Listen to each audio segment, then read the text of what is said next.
موت کے بعد ایک زندگی اور نبی زندگی موت کا قرینہ ہے، موت پھر زندگی کا زینہ ہے، اور کیوں پریشان ہو عاشقان رسول، تم جہاں ہو وہی مدینہ ہے۔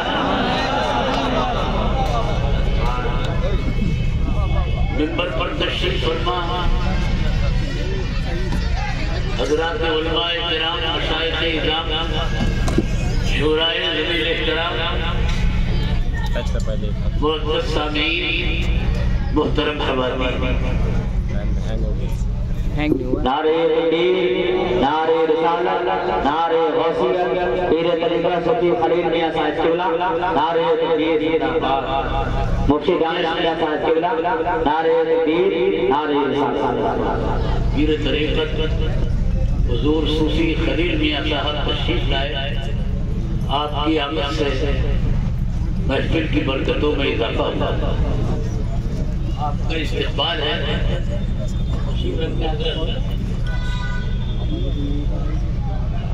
حضرات وقت کم ہے، پروگرام طویل ہے، علماء اور شورا کی کثرت ہے، ایک انار 100 بیمار والا حساب۔ اللہ تبارک و تعالیٰ ان سب کو صحت کاملہ اور شفاء عاجلہ عطا فرمائے۔ میں بغیر کسی تمہید کے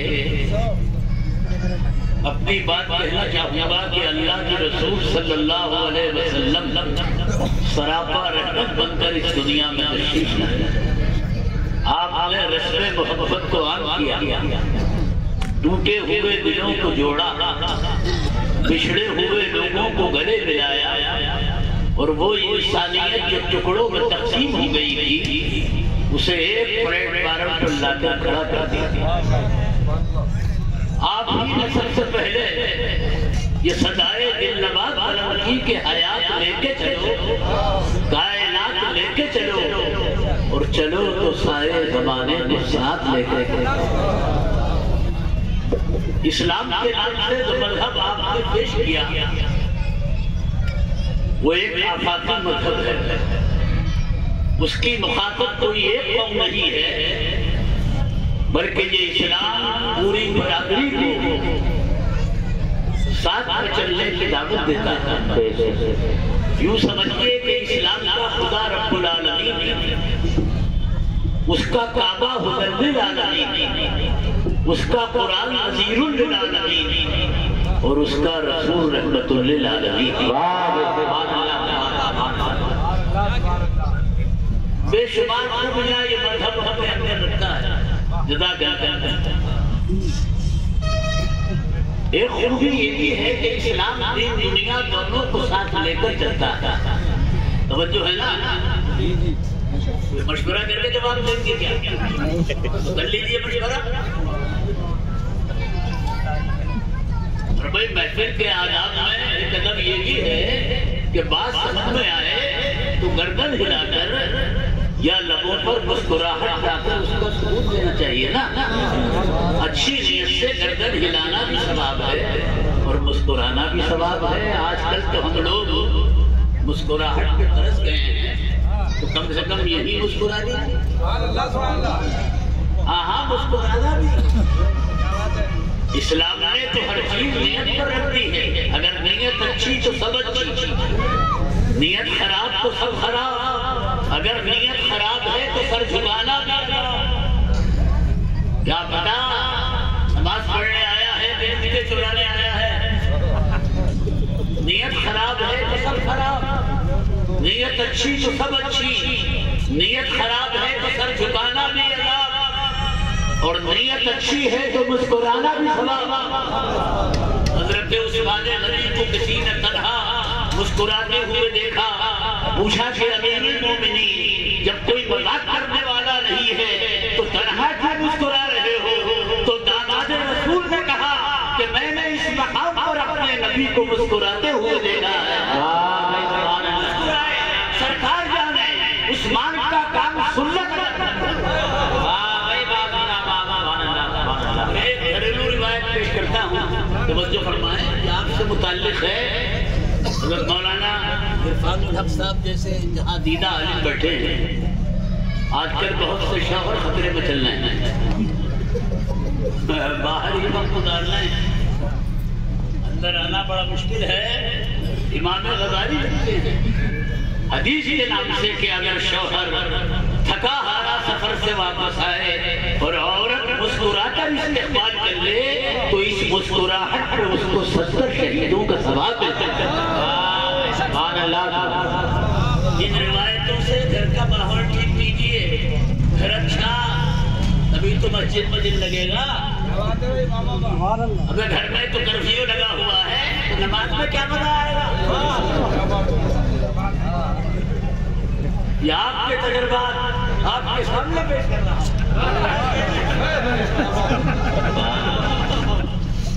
میں بحمد اللہ محفوظ ہوں، مگر میں بھولتا ہوں بالکل، مجھے حالات کا علم ہے۔ میں عرض کر رہا ہوں کہ اسلام دین دنیا دونوں کو ساتھ لے کر چلتا ہے۔ اس کے یہاں جہاں کعبے کا دیدار عبادت ہے، ماں باپ کا دیدار بھی عبادت ہے۔ بے شک سبحان اللہ۔ چل رہی ہے نہیں نماز تو آپ پڑھتے ہی ہیں بھائی، کتنے کی نماز پڑھتے ہیں آپ؟ 5 وقت کی لوگ پڑھ رہے ہیں، آپ بڑے ہیں، ماں بڑا ہے، بڑی نماز پڑھتے ہیں، اور جو آپ سے بڑے ہیں وہ عید بقرعید کی پڑھتے ہیں، اور جو ان سے بڑے ہیں وہ پڑھتے ہیں۔ نماز میں پڑھنے کے لیے جس دعا کی ترتیب کی گئی ہے اس کے الفاظ پر غور کیجئے۔ ربنا آتنا فی الدنیا حسنۃ وفی الآخرۃ حسنۃ، پروردگار دنیا کو بھی اچھا کر دے اور آخرت کو بھی۔ یہاں دنیا میں ہے، آخرت بعد میں ہے۔ یہاں روزہ اور نماز ہی عبادت نہیں ہے، تجارت اور محنت کی عبادت ہے۔ آقا فرماتے ہیں کہ جو تاجر دیانتداری کے ساتھ تجارت کرے گا اس کا حشر قیامت کے دن انبیاء اور شہداء کے ساتھ ہوگا۔ میں تو اور آگے بڑھ کر کہتا ہوں، مولانا عرفان رف صاحب، حضرت مولانا ظاہر رضا صاحب خوش ہو جائے کہ اسلام کے نزدیک تسبیح و تحلیل ہی نہیں، سیاست و حکومت بھی عبادت ہے، بشرطے کے انصاف کے دائرے میں۔ ہم سبحان اللہ نہیں کہلواتے ہیں، آپ کہیے سبحان اللہ۔ ہم ہاتھ میں نہیں اٹھواتے، ہم سامعین کو زیادہ تکلیف نہیں دیتے ہیں، ہاتھ اٹھوائیں کر پاؤں کا بھی تو نمبر ہے اور سب کیا لگا رکھا ہے؟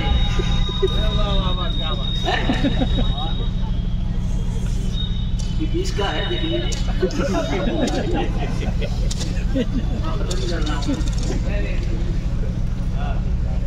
آقا فرماتے ہیں کہ جو حاکم رعایا کے ساتھ انصاف کرے گا پروردگار قیامت کے دن اس کو اپنے عرش کا سایہ عطا فرمائے۔ محنت کش طبقے کے بارے میں رحمت عالم فرماتے ہیں کہ جو آدمی اپنے ہاتھوں سے حلال کی روزی حاصل کرتا ہے فہو حبیب اللہ، وہ اللہ کا حبیب ہے، اور قیامت کے دن اس کے ہاتھوں کو دوزخ کی آگ نہیں دیتی۔ تقریر کچھ تو ضرور ہے مگر نتیجے کے اعتبار سے میٹھی ہے۔ اس وقت ہم 40ویں کی محفل میں ہیں جس کے ذریعے مرحوم عابد رضا صاحب قاضی کو ایصال ثواب کی کوشش کی جا رہی ہے۔ اللہ تبارک و تعالی اس کوشش کو کامیاب فرمائے اور مرحوم کو جنت میں اعلیٰ مقام عطا فرمائے۔ اس پروگرام کا اہتمام ان کے عالی قدر فرزند اور اتراکھنڈ کی مشہور شخصیت حضرت علامہ مولانا ظاہر رضا صاحب قبلہ نے کیا ہے۔ مولانا اگر چاہتے تو یہ 40 ماتھا ایک چھوٹی سی محفل کا بھی اہتمام کر سکتے تھے، مگر نہیں، انہوں نے پیسہ خرچ کر کے بڑے جلسے کا اہتمام کیا اور اپنے لائق فرزند ہونے کا ثبوت پیش کیا۔ حقیقت یہ ہے کہ سعادت مند اولاد اپنے ماں باپ کے لیے ایسا ہی اہتمام کیا کرتی ہے۔ ماں باپ دنیا سے چلے جاتے ہیں، برکتیں نہیں جاتی۔ دیکھیے آنکھ سے آنکھ ملائیے، برکتیں نہیں جاتی، ہمیشہ ساتھ رہتی ہیں۔ ایک روایت جس کو فاضل بریلوی نے نقل کیا ہے میں پیش کرتا ہوں کہ مرنے کے بعد اگر بیٹا باپ کی قبر پر جا کر کھڑا ہو جاتا ہے تو رحمت خداوندی کو جوش آتا ہے۔ پروردگار فرشتوں سے فرماتا ہے اے فرشتوں، یہ بیٹا جب باپ کے پاس زندگی میں آتا تھا تو اس کا باپ اس کو گوشت دیا کرتا تھا۔ آج باپ مر گیا ہے مگر فرشتوں میں تو حی قیوم ہوں، میں تو زندہ ہوں۔ بتاؤ آنے والے بیٹے کو باپ کی طرف سے کیا دے دیا جائے؟ اس کا مطلب یہ ہے کہ قبر پر جانے والا محروم نہیں ہے۔ اگر قبر والا خود دینے کی پوزیشن میں ہے خود دے دے گا، ورنہ اس کی طرف سے پروردگار فرشتے عرض کرتے ہیں کہ بارے اس سے بہتر فیصلہ کرنے والا کون ہے؟ وہ تیرے خزانے میں کیا کمی ہے؟ تو ہم سے کیا پوچھ رہا ہے کہ کیا جو چاہے عطا کر دے؟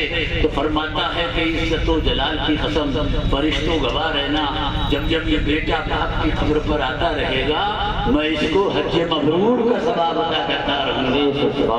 اور کرو کیا ہے ماں باپ، زندگی میں دیکھیے تو حج کا ثواب، اور مرنے کے بعد قبر پر چلے جائیے تو مرنے کے بعد انسان یہ کام اس کے اعمال آتے ہیں، یہ زندگی دعائیں آتی ہیں ماشاءاللہ۔ نعرہ تکبیر، نعرہ رسالت، نعرہ غوثیت، مسلک اعلیٰ حضرت، نبی رہے اعلیٰ حضرت، حضور تسلیم میاں صاحب قبلہ، حضور تسلیم میاں صاحب قبلہ، نعرہ تکبیر، خاندان اعلیٰ حضرت، خاندان اعلیٰ حضرت، نعرہ تکبیر، نعرہ رسالت۔ سبحان اللہ۔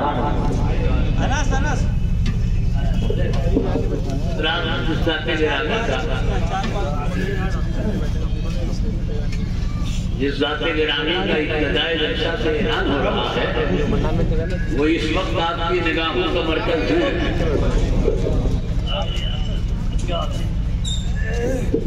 نبی اعلیٰ حضرت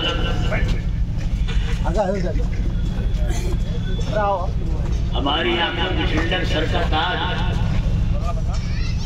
حضرت علامہ مولانا تسلیم رضا صاحب دامت برکاتہم القدسیہ اس وقت ہمارے بیچ تشریف فرما ہیں۔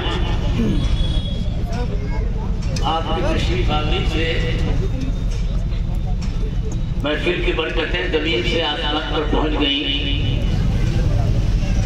کیوں نہ پہنچتی کہ آپ مرکز اہل سنت بریلی شریف سے تعلق رکھتے ہیں۔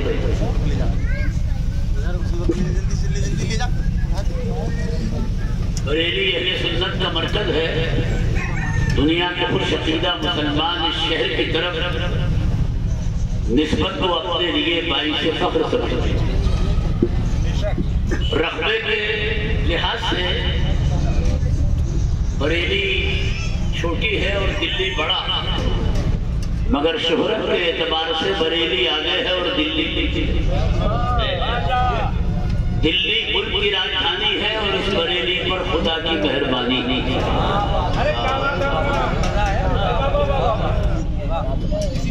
بہت سے اشعار میں نے بریلی کے تعلق سے کہے بند سنیے، سبحان اللہ، کوئی پروگرام ادھر سے ادھر نہیں آئے گا، ادھر سے ادھر ہی آئے گا، اس لیے اہل اسٹیج اپنی ذمہ داری کو محسوس کریں۔ یہ بریلی نہیں ایمان کا مسکن ہے، یہاں عاشق سید ابرار کا مدفن ہے۔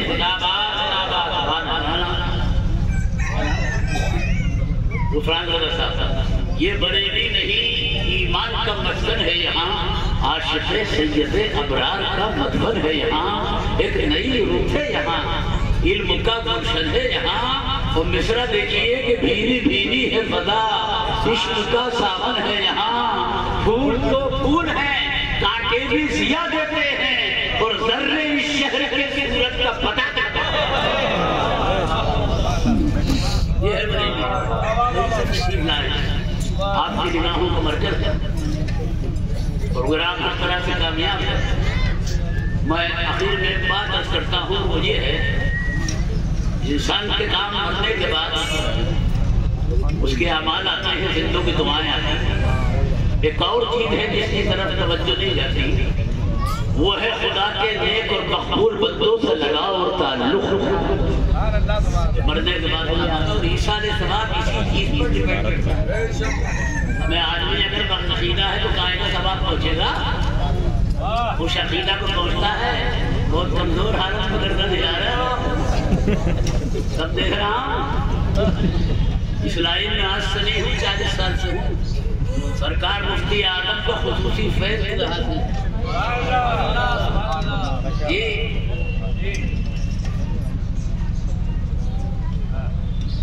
سرکار سے کسی نے پوچھا تھا کہ قیامت کب آئے گی فرمایا کیا تیاری ایک دم جواب دیا کہ تیاری یہ ہے کہ ہم تو آپ سے محبت کرتے ہیں خوش ہو گئے اور ایک بشارت قیامت تک کے لیے سنا دی کہ المرء مع من احب دنیا میں جو جس سے محبت کرے گا قیامت میں اس کا حشر اسی کے ساتھ سبحان اللہ سیدنا بلال حبشی کی موت کا وقت آیا یہ اسلام کے مؤذن ہیں بہت خوش تھے بیوی نے کہا زندگی میں اتنے خوش نہیں جتنے اس وقت ہو تو انہوں نے جو جملہ کہا تھا میں عربی میں پڑھتا ہوں برکت کے لیے پھر ترجمہ کرتا ہوں بلال حبشی موت کے وقت خوش ہیں بیوی پوچھتی ہے زندگی میں اتنے خوش نہیں جتنے آج ہو زندگی کی دیوار ٹوٹ رہی ہے آپ دنیا سے رخصت ہو رہے وہ پھر بھی خوشی کا اظہار تو فرمایا کہ غداً نلقا محمدا واصحابہ اس لیے خوش ہوں کہ آج انتقال کروں گا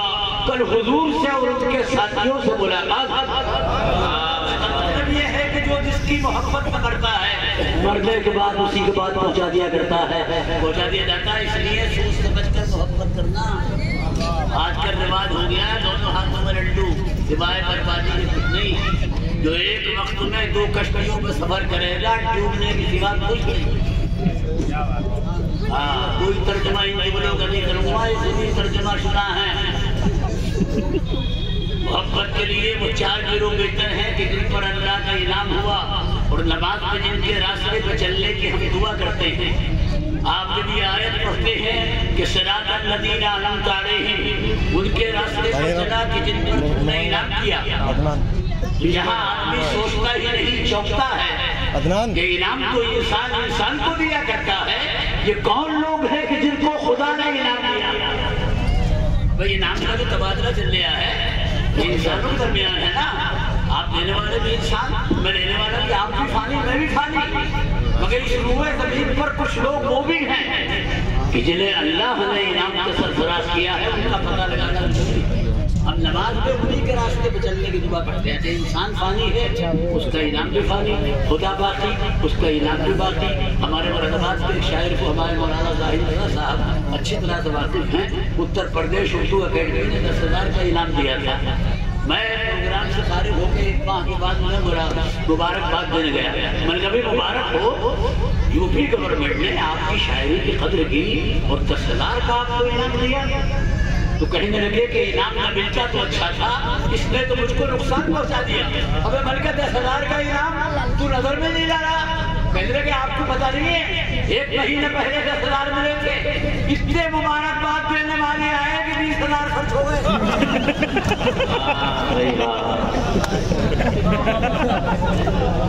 میں سمجھ گیا کہ انسان فانی ہے اس کا انعام بھی فانی یہ ہم سے زیادہ قابل علماء یہاں بیٹھے ان سے پوچھئے اس روح زمین پر قارون جیسا مالدار بھی گزرا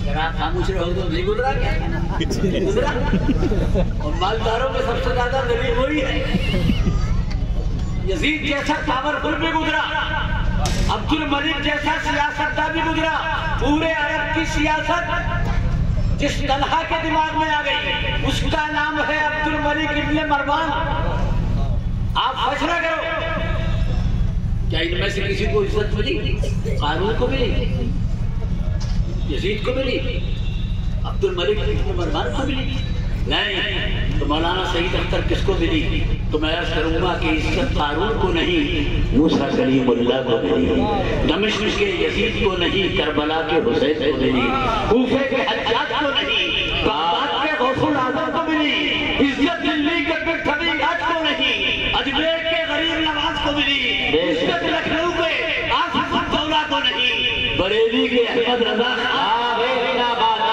تکبیر نعرے رسالت نعرے غوثیت مسلک اعلیٰ اعلیٰ حضرت بریلی میں اور چرچا اتر پور میں چراغ وہاں روشنی یہاں مزار وہاں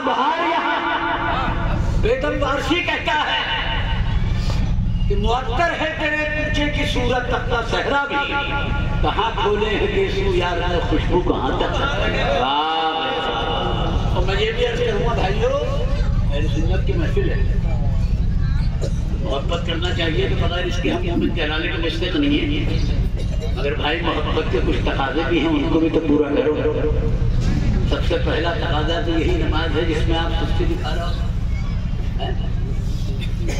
جمعے کی آپ پڑھتے ہو، میری 5 وقت کی کون پڑھے گا؟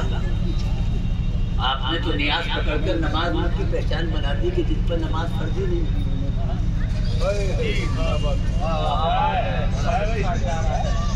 دیکھا آپ نے ہمارے علماء نے فقط ساتھ میں دی، آپ کو خاموش ہے، کسی کا انتظار ہے کیا؟ بولو نماز آپ کی پہچان ہے، نیاز بھی ہماری ہے، نماز بھی ہماری ہے۔ چھوٹی سے بڑی کا اندازہ لگاؤ، درخت اب تک خود سے پہچانا جاتا ہے، لیکن انگریز نے حکومت کی حکمرانی تھی دلی میں، 11ویں کی بریانی کے 2-4 چاول لقمے کھا لیے تھے تو کلمہ پڑھ کر مسلمان ہو گئے تھے۔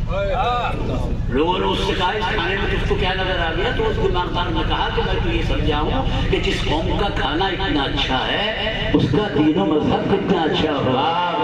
ہماری جب نیاز ایسی ہے تو نماز۔